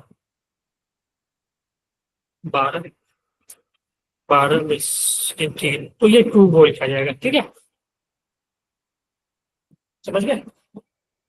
तो ये 2 वोल्ट इसके अक्रॉस पोटेंशियल, तो इसके अक्रॉस 4 वोल्ट होगा 6 में से। ये क्लियर है, ऐसे मैंने डायरेक्ट कर दिया। आप ऐसे भी कर सकते हो, करंट निकाल लो, सर्किट में करंट निकालो, तो इसमें भी वही करंट आएगा, इसके पास भी वही। इसके पास अगर पोटेंशियल निकाला तो आई इंटू आर कर दो, है कि नहीं। चलो, Yes, sir. Yes sir. ठीक है, हाँ, या आपने potential V I direct, by R equal कर दिया ना, दोनों रेजिस्टेंस को हाँ। जोड़ दिया। हाँ, ठीक है। तुम ऐसे देखो, इसमें जो करंट होगा क्या होगा, 6/400 प्लस 800 ना, सर्किट में। तो इसके अक्रॉस पोटेंशियल क्या होगा, आई इंटू आर, आई इतना हो गया, आर इसका कितना 4 है, तो वही आया ना, ठीक है। अब क्या बोला गया है कि इसके क्रॉस एक वोल्ट मीटर, देखो इसके क्रॉस एक्चुअल पोटेंशियल तो इतना होगा, ठीक है। अब इसके क्रॉस क्या किया गया, इसमें एक वोल्ट मीटर को कनेक्ट किया है, ठीक है, इसके क्रॉस एक वोल्ट मीटर को कनेक्ट किया गया, ठीक है। ये 6 वोल्ट, इसके क्रॉस एक वोल्ट मीटर जिसका कि रेसिस्टेंस, ठीक है, 10,000 है ना ओम, ठीक है, और ये 400 और ये 800, इसको कनेक्ट किया गया। तब जो एरर आएगा मेजरमेंट में वो कितना, देखो एक्चुअल तो इसके क्रॉस 2 वोल्ट है, जब इसको कनेक्ट करोगे तो अब क्या होगा कि इसका जो आर इक्विवेलेंट, इन दोनों का जो आर इक्विवेलेंट के दोनों पैरेलल में, आर इक्विवेलेंट जो हो जाएगा वो समथिंग, जो इस दोनों का आर इक्विवेलेंट होगा वो 400 इंटू इतना बाई 400 प्लस इतना, ठीक है। तो ये बेसिकली कितना आ जाएगा, मैं कैलकुलेट कर सकता हूँ। ये जो इसका जो आर इक्विवेलेंट आएगा, इस दोनों का जो आर इक्विवेलेंट आएगा वो 400 इंटू 10,000 बाई 400 प्लस 10,000। तो इतना करने से जो आएगा, देख सकते हो। सर ऐसे क्वेश्चन एग्जाम में अटेम्प्ट करने चाहिए। नहीं, ऐसे क्वेश्चन स्टार्टिंग में तो अटेम्प्ट नहीं करने चाहिए। ठीक है सर। ये आ जाएगा 384.6, ठीक है, 384.6। तो अब जो बचा ना, ये ऐसा हो गया, ये 386.84.6, ठीक है, क्योंकि इसमें कैलकुलेशन ज्यादा है अभी, और देखो कैलकुलेशन आएगा 800। अब इसके क्रॉस जो पोटेंशियल आएगा ना, इस जो 386.8 बचा, इसके क्रॉस अब जो फाइनल पोटेंशियल आएगा, ठीक है, वो होगा 6 इंटू 384.6 अपॉन 384.6 प्लस 600 800, ठीक है, जैसे यहाँ पे मैंने निकाला था, ठीक है, उसी तरह से। तो यहाँ पे इसको सॉल्व करोगे ना, तो ये इसका आंसर 0.05 आ रहा है, यानी ये जो आता है ना 1.95 आता है, ठीक है। तो एक्चुअल में इसके क्रॉस जो पोटेंशियल वोल्ट मीटर लगने से पहले था वो 2 वोल्ट था, और हमने वोल्ट मीटर लगाया पोटेंशियल मेजर करने के लिए, और वोल्ट मीटर लगने के कारण जो पोटेंशियल आ गया 1.95 आ गया, यानी जो एरर होगा वो 0.05 का आ जाएगा, एक्चुअल माइनस जो रीडिंग आया सो, ठीक है, समझ गए। तो इसीलिए बोला जाता है कि जो होता क्या है ना कि जो आइडियल वोल्ट मीटर होता है ना, उसका रेसिस्टेंस हम इनफाइनाइट लेकर चलते हैं, ठीक है, ताकि उसमें करंट ही नहीं जाए, ठीक है। तो अगर इसमें करंट ही नहीं जाएगा तो जो तब जो ये मेजर करेगा ना, वोल्ट वोल्ट मीटर जो मेजर करेगा वोल्टेज, वो करेक्ट होगा, ठीक है। अगर इसका इनफाइनाइट ले लोगे ना, तो ये बेसिकली इनफाइनाइट ले लोगे तो क्या आ जाएगा, आर इक्विवेलेंट, वो फिर तो उसके बाद देखो, एक बार इसको इनफाइनाइट लेकर ना सॉल्व करना, इसमें करेंट ही नहीं आएगा, जो भी करेंट जाएगा वो ऐसे ही आएगा, ठीक है। ये सिंपल इसको शॉर्टकट नहीं है सर, टाइम बचाने वाला कोई नहीं, मेथड? इसमें करना ही पड़ेगा कैलकुलेशन, ठीक है। Yes sir. तो ऐसे क्वेश्चन ना जिसमें आपको लगे कि कैलकुलेशन ज्यादा है, तो उसको तुम छोड़ सकते हो लास्ट के लिए, अगर टाइम बचेगा तो आप अटेम्प्ट कर सकते हो। सर तो उसमें भी गारंटी नहीं ना, क्या पता कैलकुलेशन एरर से गलत ऑप्शन। हाँ हाँ हाँ, वही होगा, देख लो ना कितना गंदा सा कैलकुलेशन है, तो तुम्हें कैसा करना चाहिए। यस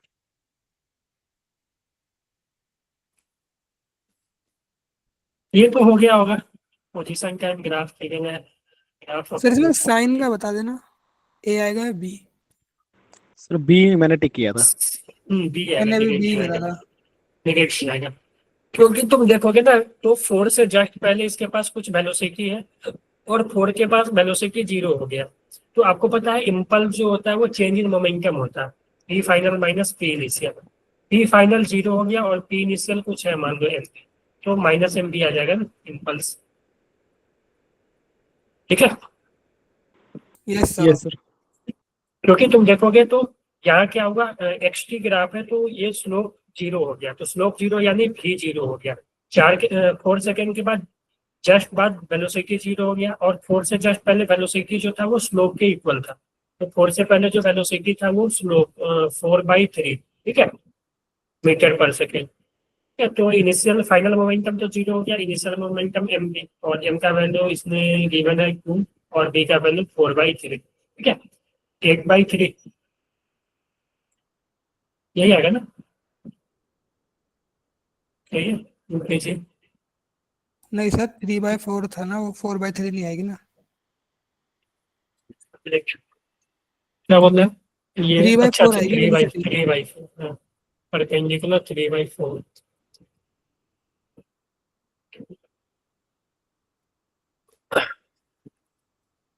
हाँ, तो 1.5 माइनस आ जाएगा, ठीक है।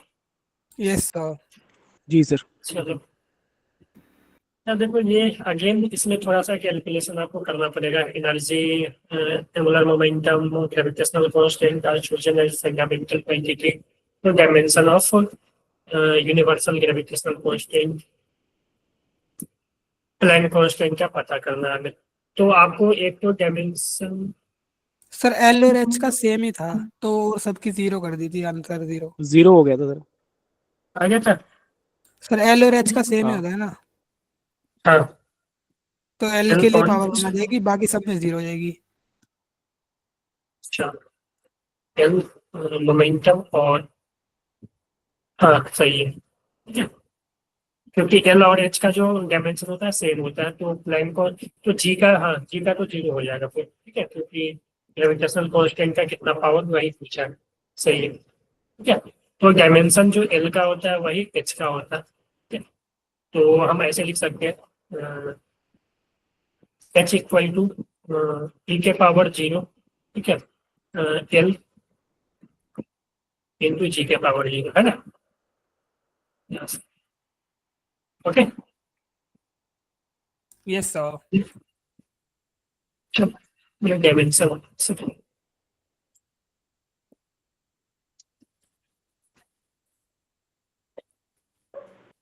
इसका सी था क्या 4:1? मैं देख लेता हूँ 2 बार 16:1 और 4:1 में वो था। इसमें देखो वॉल्यूम सेम है, ठीक है। सर देख लेता हूँ क्या बोल रहे हैं आप।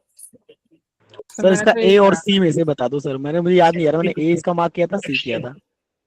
16 16 देखो इसमें क्या बोला है, हाँ हाँ, इसमें क्या बोला है, सेम वॉल्यूम है, ठीक है, मेड ऑफ सेम मटेरियल, ठीक है, वॉल्यूम सेम है इसमें, और वॉल्यूम एरिया इनकी लेंथ होता है। अब देखो एक्सटेंशन की अगर बात करें delta L F L upon gamma ए होता है, ठीक है, एफ एल अपॉन गामा ए। तो हमें वॉल्यूम को कांस्टेंट रखना है। हम ऐसा करते हैं कि हमें क्रॉस सेक्शन एरिया गिवन है, ठीक है, डायमीटर गिवन है, यानी एरिया के बारे में हमें पता है। तो ए इंटू एरिया, तो ये आ जाएगा delta L equal to F A into L जो है वो वॉल्यूम आ जाएगा अपॉन गामा ए स्क्वायर। तो मटेरियल सेम है तो गामा सेम होगा, फोर्स सेम है, वॉल्यूम सेम है, तो डेल्टा एल जो है प्रोपोर्शनल टू ए स्क्वायर। और सर्कुलर बार है क्या? हाँ, सर्कुलर बार है तो एरिया जो है वो डायरेक्टली प्रोपोर्शनल टू रेडियस का स्क्वायर होगा। तो लिख सकते हो डेल्टा एल जो है वो प्रोपोर्शनल टू रेडियस के पावर 4, है ना। कंपेयर कर लो, delta L inversely proportional to radius का पावर 4, ठीक है, समझ गए। तो एक डबल है क्या डायमीटर? हाँ, एक डबल है, एक हाफ है दूसरे से, तो ठीक है 16 ही आएगा। Okay, yes sir. क्योंकि जी पावर सर। 16 ही आएगा।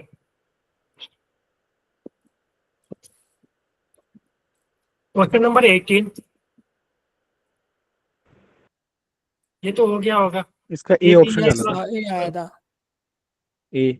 ए बी के क्रॉस पूछा है तो दो जो है ना वो तो वेटस्टोन ब्रिज बन रहा है ना, तो मैं इस दोनों के क्रॉस चाहिए, तो यहाँ पे एक बैटरी ऐसे लगा सकते हो। तो ये हट जाएगा और ये हट जाएगा। जैसे ये दोनों हटा, ठीक है, तो फिर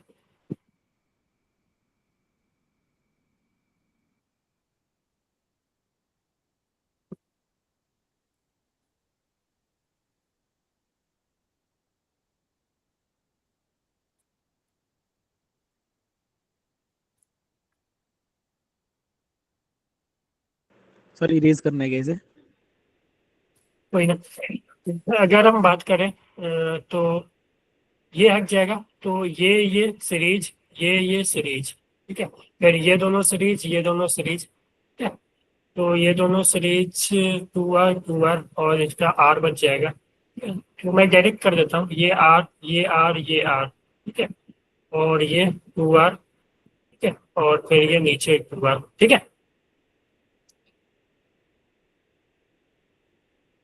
यही बचेगा ना। Yes sir. तो 2R, फिर 2R का देखोगे तो ये हो जाएगा R और नीचे 3R, ठीक है, तो ऊपर R और नीचे 3R, ठीक है, 3/4। ओके, यस तो सर। इजी क्वेश्चन है ये, इसमें कुछ ज्यादा करना है नहीं है। चलिए आप जल्दी करते हैं, टाइम भी अपने पास नहीं बचा। ये किए थे? सर इसका डी ऑप्शन आया था। नहीं नहीं है। सर मेरा तो आ ही नहीं रहा था। 1 देखो माइनस इसमें बोला गामा है होना चाहिए था कहीं तो। a gas of mass m and molecular weight m, ठीक है, is following in a insulated tube with velocity 2v. If the flow of the gas is suddenly stopped and all the kinetic energy is utilized to compress the gas, ठीक है, the increasing temperature of the gas is, ठीक है। तो देखो होता क्या है कि जो भी एनर्जी होगा ना कंप्रेस करने वाला, देखो पहले तो गैस था 2b से जा रहा था, तो इसका जो एनर्जी होगा kinetic energy half m into 2b का होल स्क्वायर, ये एनर्जी होगा। अब गैस क्या हुआ ना कि गैस के ऊपर जो वर्क किया हो, ठीक है, गैस के ऊपर जो वर्क किया है वही एनर्जी उसका टेम्परेचर बढ़ाएगा ना। तो गैस जो वर्क करता है ना उसमें 1 माइनस गामा होता है, ठीक है। तो अगर गैस के ऊपर जो वर्क होगा वो वर्क डन ऑन गैस वो होगा इन आर डेल्टा टी, ठीक है, अपॉन गामा -1, ठीक है, वर्क डन ऑन गैस, ठीक है। अगर वर्क डन बाई गैस करते हैं तो 1 माइनस गामा लेते हैं, ठीक है। तो वर्क गैस पे जो है वो इतना वर्क हुआ और जो वर्क किया वो वही एनर्जी ना किया, जो एनर्जी उसके पास था वही एनर्जी ना वर्क में कन्वर्ट हुआ, ठीक है। और एन को तुम लिख सकते हो मास अपॉन मॉलिक्यूलर वेट, ठीक है। तो तुम यहाँ से जो एनर्जी था उसके पास वही एनर्जी वर्क में कन्वर्ट हुआ, ठीक है। तो वर्क में एन की जगह m/m, ठीक है, gamma -1 r into delta T. तो हमें बेसिकली डेल्टा टी चाहिए, तो ये कैंसिल हो जाएगा। यहाँ से देखो जो 4v², ठीक है, तो 4v², तो ये 2v² is equal to r delta T upon m gamma -1। तो हमें डेल्टा टी चाहिए, तो 2v² डेल्टा टी चाहिए ना हमें। यस सर, उससे भी नहीं आ रहा था, वरना मैं कर देता माइनस प्लस तो गलती, लाइक माइनस प्लस में तो मैं कर देता, बट वो भी मैच नहीं हो रहा था। सही प्रॉब्लम है इसका।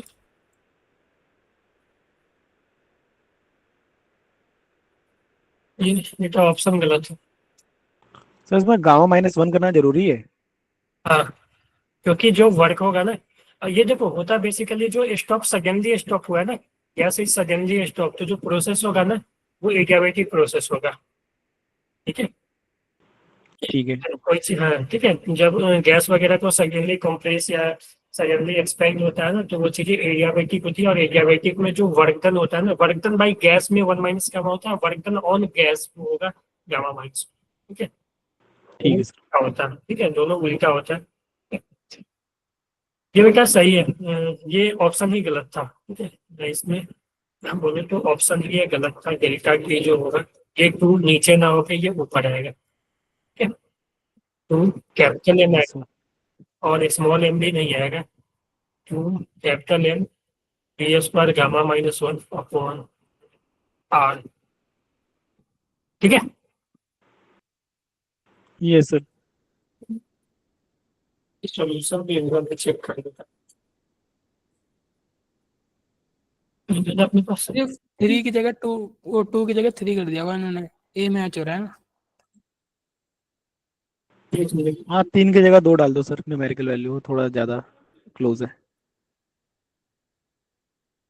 हाँ देखो, सॉल्यूशन में जो इसने बनाया है ना, उसमें ऑप्शन सही निकाला है, यही आया 2mv² गामा -1 अपॉन r। ये ऑप्शन मैचिंग में गलत, ये यहाँ पे 3 इसने कर दिया है सर, ठीक है। तो यहाँ पे सॉल्यूशन में गिवन है, सॉल्यूशन में ये सही है, तो ऑप्शन गलत है ये, तो ठीक है, ए हो जाएगा। ओके जी सर। चलो, हाँ, ये तो हो जाना चाहिए, सर्कुलर मैग्नेटिक इंडक्शन। तो एक तो सर्कल बना है ना, एक सर्कल बना है, लेंथ देखो लेंथ गिवन है, तो इसका लेंथ इक्वल टू 2πr। और एक सेमी सर्कल बना है, तो l इक्वल टू πr। तो यहाँ से तुम r1 r2 निकाल सकते हो, ठीक है। तो r1 जो हो जाएगा l/2π और r2 जो हो जाएगा l/π, है ना। इसके कारण जो b होगा सेंटर पे वो होगा μ0I/2r। इसके कारण जो b होगा वो μ0I/4r, है ना।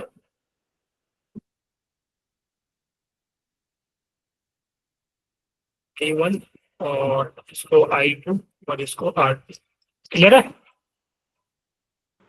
Yes sir. सर दोनों की आर सेम है। दोनों की R सेम है, नहीं Yes, R sir. सेम नहीं है। सर देखो सर सेम है, बस एंगल चेंज हो जाएगा ना, वो आर्क बनेगी एक सर्कल बनेगा, आर सेम रखनी है देखो। It's built into circle of radius R and B into arc of radius R। अच्छा, लेंथ इसने अलग अलग, अच्छा सर लेंथ एक अलग में होना चाहिए। एक में 2π थीटा वाला फॉर्मूला लगेगा इसमें, एक में 2π हो जाएगा, एक में 3π/2। आर्क वाला फॉर्मूला में थीटा चेंज हो जाएगा ना दोनों में। तो ठीक है, तो रेडियस तो सेम बोल दिया तब तो कोई दिक्कत नहीं है ना। रेडियस जब सेम ही बोल दिया इसने, तब तो कोई ज्यादा ये है नहीं इसमें बचा। एक में तो सर्कल वाला लग जाएगा μ0I/2r और एक में लग जाएगा μ0I/4r। थीटा/2 चाहिए। हाँ। नहीं पूरा तो हाफ थोड़ी बनेगा, क्या बना है? 3/4 बनेगा ना। अच्छा, एक का लेंथ 40 है, एक का लेंथ 30 है, ठीक है चलो। तो देखो 40 लेंथ से ना, 40 से बनाया है सर्कल, ठीक है। तो 30 से जब आर्क बनेगा तो देखो एक क्वार्टर का जो लेंथ हुआ है वो 10 होगा, है ना, क्योंकि रेडियस सेम ही लेना है। तो ये कुछ इस तरह का बनेगा, ठीक है। ये मान लो ऐसा, ये 10, ये 10 और ये 10, ठीक है। तो थीटा कितना आ जाएगा, 270, यस सर 3 पाई/2 ठीक है। हाँ, तो 3 पाई बाई, तो इसका जो फार्मूला होता है mu naught I by 4 pi r into theta, है ना।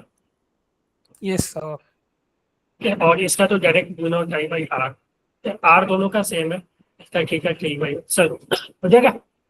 यस सर और I1 I2 में हमें रेशियो चाहिए, तो ये कैलकुलेट कर लेना। मैग्नेटिक फील्ड दोनों का सेम है, तो V1 इक्वल टू V2 करोगे तो I1 बाई I2 आ जाएगा रेशियो अपना। आगे बढ़े। Yes sir sir correct option क्या हो जाएगा इसका? क्या आया था इसका अपना 20, three by four, A option है, यस सर ये आया था। ए आया। 10 मिनट की बचा, मैं कुछ ना इजी क्वेश्चन जो है वो ले लेता हूँ पहले। सर वो ले लो, लिफ्ट में एक इंसान है वो जा रहा है, वो थोड़ा सही है। ये तो रिलेटिव ये से कर दो ना, कितने रिलेटिव्स। टाइम बाद आ जाएंगे, तो रिलेटिव से कर लो ना। टाइम जो होता है ना, अगर तुम इसी के फ्रेम में चले जाओगे, ठीक है, इसके फ्रेम में चले जाओगे, तो तुम अगर टाइम का लिखोगे फार्मूला, तो 2u relative upon a relative, तो ये होता है ना। जी बोलो। Yes sir. ठीक है, तो इस टाइम पे क्या है, इसके पास वेलोसिटी ऊपर है और ये जो लिफ्ट का वेलोसिटी है नीचे, ठीक है। और तो निकाल दो, अगर हम वेलोसिटी बात करें, भी velocity of ball with respect to lift हो जाएगा velocity of ball minus velocity of lift, ठीक है। Velocity of ball minus velocity of lift, ठीक है। तो देख लो, इसमें बेसिकली ऊपर निगेटिव लिया, नीचे पॉजिटिव दे दिया, कोई बात नहीं, हम किधर भी ले सकते हैं, ऊपर पॉजिटिव नीचे भी निगेटिव ले सकते हैं, तो हम ऊपर ही पॉजिटिव ले लेते हैं। तो velocity of ball 10 minus velocity of ये, तो ये -10 हो जाएगा, तो माइनस माइनस +20 हो जाएगा, है ना, लिफ्ट के रिस्पेक्ट में। तो यू रिलेटिव आ गया ना, बोलो ऊपर। अब ए रिलेटिव तुम देखोगे तो बॉल का जो एक्सेलरेशन होगा जी नीचे लगेगा, तो acceleration of ball with respect to lift जो हो जाएगा वो acceleration of ball minus acceleration of lift, ठीक है। और एक्सेलरेशन ऑफ बॉल है वो जी है, और ये नीचे ही, तो नीचे को इसमें मैं निगेटिव ले लेता हूँ -g, और माइनस एक्सेलरेशन ऑफ लिफ्ट नीचे g/5 यानी -g/5, तो ये g माइनस g/5, ठीक है। कितना आ जाएगा, 4g/5 4g/5, कैलकुलेट कर लो, वैल्यू रखोगे आ जाएगा, ओके। चलो यार, yes sir. YDS is conducted using light of wavelength ना, ठीक इसका है। 10 था क्या? ठीक है, देखो शिफ्ट का फॉर्मूला याद है आप लोग को, μ-1 t d/λ, यही होता है ना। हाँ जी, ये सर। d/d होता है, ये शिफ्ट होता है। देखो जब तुम स्लैब इंसर्ट करोगे ना, तो जो मान लो सेंटर मैक्सिमा या कोई भी जो शिफ्ट आता है ना, वो इतने नहीं आता है, μ-1 t इंटू d/d, ठीक है। अब अगर हम बात करें कि ये तो शिफ्ट आ गया, और जो बोला है कि इसने शिफ्ट बोला है ना, वो शिफ्ट बोला है कि जो है वो 10 फ्रिंज विड्थ के बराबर है, ठीक है। तो देखोगे, देखो the fringe pattern shift by a distance equal to 10 fringe width, और फ्रिंज विड्थ का वैल्यू पता है आपको? हाँ जी, ये पता है ना। और इसने जो शिफ्ट बोला है ना, वो 10b के बराबर है, 10 बीटा के बराबर है, तो कर दो, 10 beta is equal to μ-1 into t d/d, और बीटा के जगह पे ये रख दो, तो 10 lambda g upon d is equal to μ-1 t d/d, तो d से d कैंसिल और कैपिटल D से भी कैंसिल। तो हमसे पूछा क्या है, म्यू का वैल्यू ना, चलो निकाल लो। तो यहाँ से μ-1 जो आ जाएगा वो 10 λ/t, तो म्यू का वैल्यू जो आ जाएगा 10 लैम्डा बाई टी प्लस 1। ठीक है, लैम्डा का वैल्यू पता है आपको, ठीक है, मीटर में रखना, थिकनेस पता है आपको सेंटीमीटर में इतना, तो मीटर में रखना और सॉल्व करो तो आ जाएगा। ठीक है,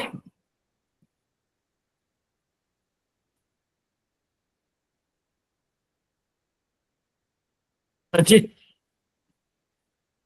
क्लियर है? Yes sir. तो इसको सॉल्व कर लोगे ना वैल्यू रख के। Yes sir. तो ये जो है ना आंसर जो है वो म्यू का वैल्यू जो है ना वो 1.2 आएगा, तो 10K का वैल्यू बताया तो ये 12 आ जाएगा, है ना। 10K इक्वल टू 1.2 नहीं, एक rectangular for material is K, K, तो 10K का वैल्यू पूछा, हाँ, तो 10K जो हो जाएगा 1.2 इंटू 10 12 आ जाएगा, है ना।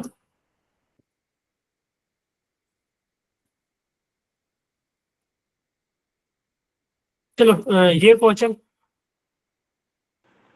नहीं सर, ये लीव कर दिया था। क्यों, एनर्जी कंजर्वेशन तो करना था फिर। अच्छा क्वेश्चन है ये वैसे।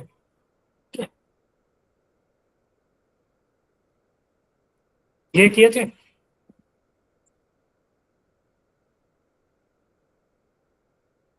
ये भी अच्छा क्वेश्चन है। ठीक है? चलो मैं एक्सप्लेन कर देता हूँ पहले तो ये लास्ट कर देता हूँ कैसे क्वेश्चन आ सकते हैं। देखो बोला है ब्लॉक है mass 2 kg, kept at origin at T equal to 0, यानी टी इक्वल टू 0 पे ये ओरिजिन पे था। ठीक है, टी इक्वल टू 0 पे, एक्स इक्वल टू 0 पे था। हैविंग वेलोसिटी इतना, इसके पास यहाँ पे वेलोसिटी था इतना, in the positive x direction, यानी इस डायरेक्शन में इसके पास वेलोसिटी था 4 5। ठीक है, यानी हम इसी पोजीशन को इनिशियल पोजीशन ले लेते हैं। In the position x the only force on it is conservative and potential energy defined. इस पे जो फोर्स लग रहा है उसके कारण जो कंजर्वेटिव फोर्स लग रहा है उसका पोटेंशियल एनर्जी इसमें गिवन है x³ + 6x² + 15। तो जो फोर्स होता है ना वो -du/dx होता है, तो तुम यहाँ से फोर्स निकाल सकते हो। तो फोर्स -du/dx माइनस इसका डिफरेंशिएशन करोगे तो -3x² + 12x + 0। ठीक है, तो ये जो फोर्स है बेसिकली ये minus minus plus 3x² + 12x। ठीक है, तो यहाँ से तुम, हाँ, तो ये फोर्स आ गया। इस velocity when the force acting on it is 0। ठीक है, तो एक मिनट लिख देना, -12x over. एक मिनट बना दे।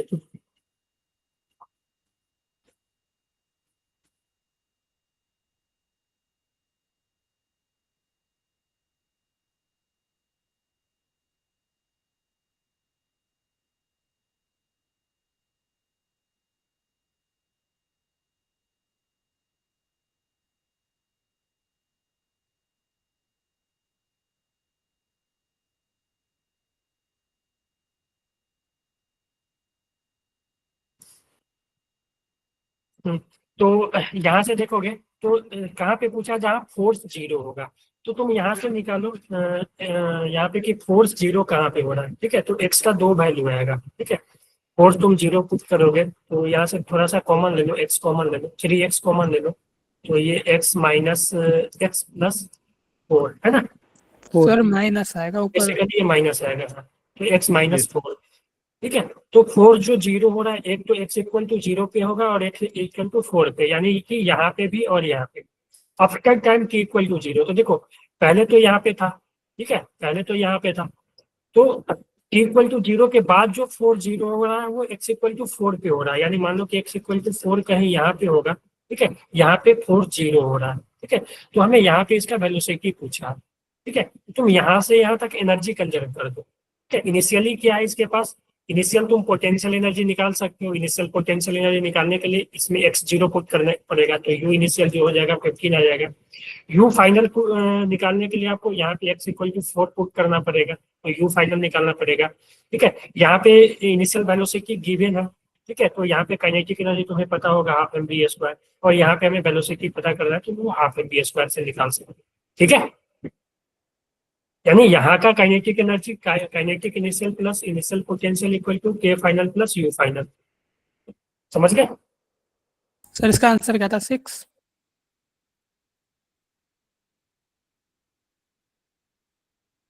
25।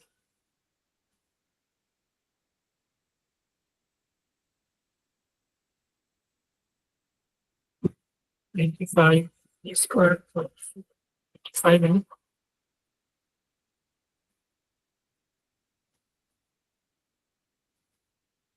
सेवन है, ठीक है, 7 आए। यस सर, कैलकुलेशन मिस्टेक हो गई, एक जोड़ने में गलती हो गई। चलो यार, टाइम तो अपना हो गया। ये देखो, अगर हम बात करें ना इसका, ये देखो, ये अगर बात करें पहले तो इसका, ये तो डायरेक्ट फार्मूला बेस्ड क्वेश्चन है, फ्लूइड मैकेनिक्स का, ठीक है, फार्मूला पे ही क्वेश्चन, आप इसको देख लेना एक बार, ठीक है। सॉल्यूशन भी मिल जाएगा, वहाँ पे भी सॉल्यूशन में है, डायरेक्ट फार्मूला पे क्वेश्चन है ये।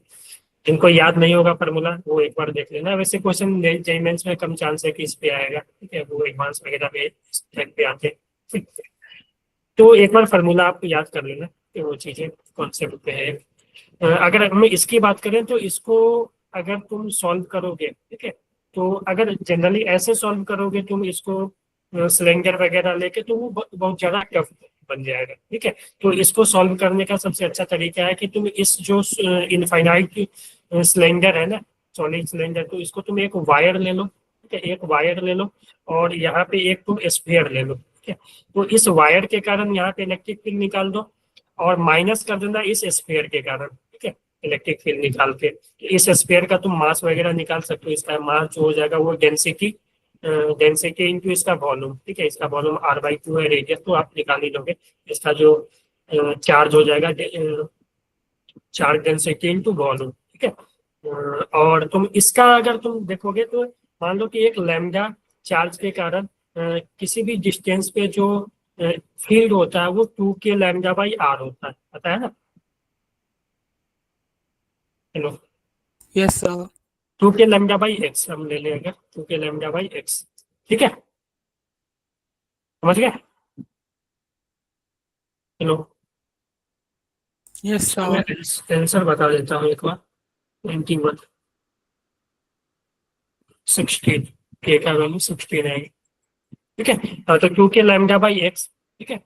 अब तुम बताओ कि लैम्डा कैसे निकालोगे? तो लैम्डा निकालने के लिए ना तुम्हें इसका, क्योंकि डेंसिटी पता है, तो डेंसिटी इंटू इसका एरिया करना पड़ेगा आपको, ठीक है, और इसका सरफेस एरिया आपको पता होगा कि रेडियस, ठीक है।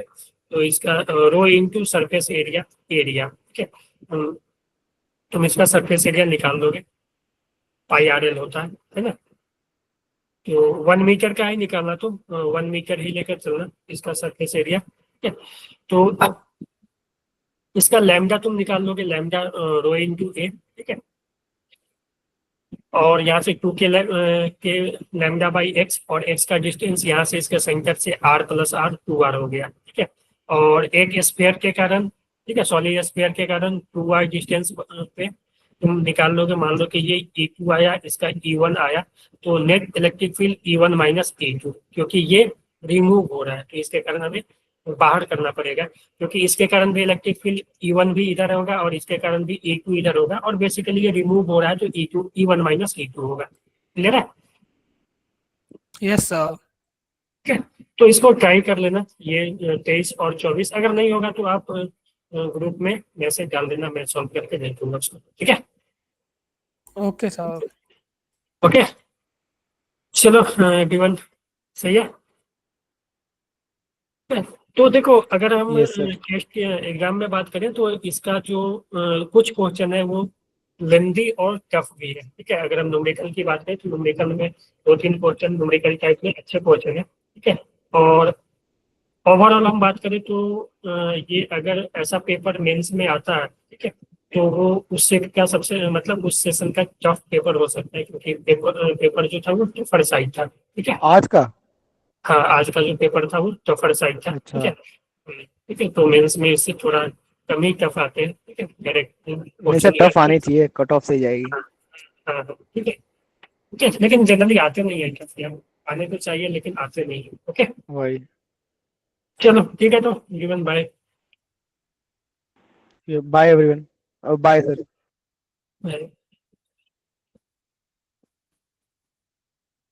चलो ठीक है। Bye sir, thank you.